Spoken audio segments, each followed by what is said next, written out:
Stop scrolling, because Sora is not dead, and Kingdom Hearts 4 just confirmed everything we've been waiting for. If you thought we were waiting until 2030 for this game, sit down and pay attention, because D23 2026 just dropped a nuke on the entire gaming industry. I'm talking about a locked-in release window, a massive multi-platform bombshell involving Nintendo, and playable characters that we haven't seen since the golden age of the PS2. Yo, what is up everyone? Welcome back to the channel, and today we have lots to talk about. Let's set the record straight right now. Kingdom Hearts 4 is officially launching in late 2027. I know, we've all been burned by the Square Enix delay before, but series creator Tetsuya Nomura and co-director Tai Yasue personally stepped onto that D23 stage to promise that this is a 100% thing. Development is confirmed to be going very smooth, the schedule is locked in, and the marketing machine has officially been kicked into high gear. But that isn't even the biggest part of the announcement. This is a simultaneous day-and-date global launch on PlayStation 5, Xbox Series X and S, PC via Steam and Epic Games, and, get this, the Nintendo Switch 2. After years of those terrible cloud versions on the original Switch, Square Enix is finally bringing the Keyblade home to Nintendo with native hardware support from day one. Why the sudden confidence from Square Enix? It all comes down to a massive corporate pivot. Sources confirm Square Enix is abandoning their old strategy of quantity over quality, which led to a $217 million drop in net sales from underperforming mid-tier games like Forspoken and Foam Stars, to focus everything on their heavy hitters. By killing off underperforming mobile titles and focusing resources on KH4, they are ensuring this game ships as a premium, polished masterpiece. Plus, that late 2027 window is tactical. It ensures a physical disc release on PS5 before Sony potentially moves to a digital-only model in early 2028. Square Enix is protecting the physical collectors, and we love to see it. If you thought the launch date was the only big news, you better hold on to your oversized shoes, because Sora is not the only hero you'll be controlling.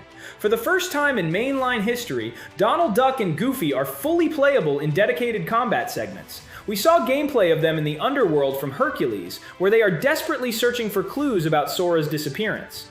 Donald is out here showing why he's the strongest mage in the universe, using ice magic to skate down landslides of lava and unleashing high-mobility elemental spells with a command menu that looks just like Sora's.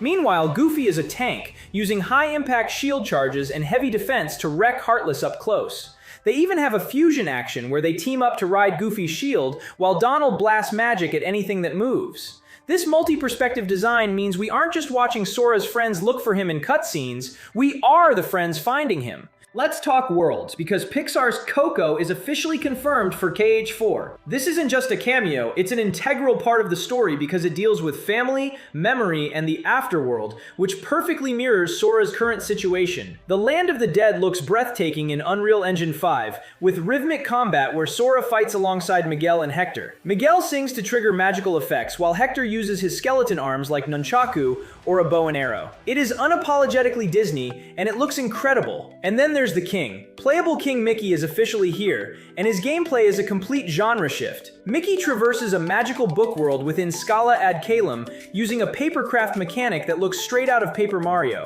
He can transform his body to be paper thin to slip through cracks, grow into a giant to move obstacles, or fold himself into a paper airplane to fly. This isn't just mindless combat, it's origami-style puzzle solving and exploration that adds a completely new flavor to the franchise.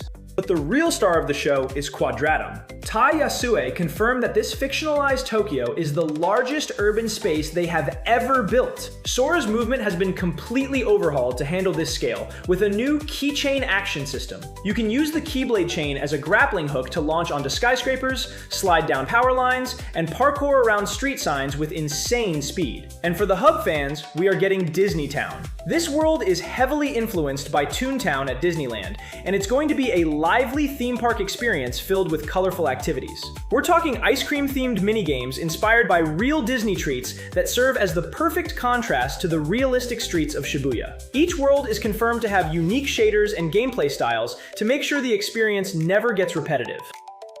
A lot of fans were worried the lore would be lost forever, but recent massive leaks of the opening cinematic confirm that Square is salvaging everything for KH4. The leaked footage shows a squad of Keyblade wielders in futuristic astronaut-like suits. The community is calling them Astralnats, descending into a dark, watery abyss called the Astral Plane. They defeat a giant Heartless, and as the void disappears, it reveals the modern skyline of Quadratum. This confirms that ancient Scala ad Caelum scientists actually discovered Quadratum through these astral plane expeditions. The narrator of that leak? Sigurd. And guess who is narrating the Kingdom Hearts 4 trailers? Also Sigurd. This proves his faction is massive for the Lost Master arc. Nomura has confirmed that the vital lore about the missing era will now be told through playable segments with Mickey, Ventus, and Kairi in KH4. You won't miss a single thing just because the mobile game was shut down. Now we are getting into the deep, brain-melting lore that only Nomura could cook up. Nomura confirmed that Quadratum is not the afterlife in the traditional sense. It's a matter of perspective. To Sora and Strelizia, who faded from their world, it acts as an afterworld. But to the people living there, Quadratum is reality, and Sora's magical world is a work of fiction.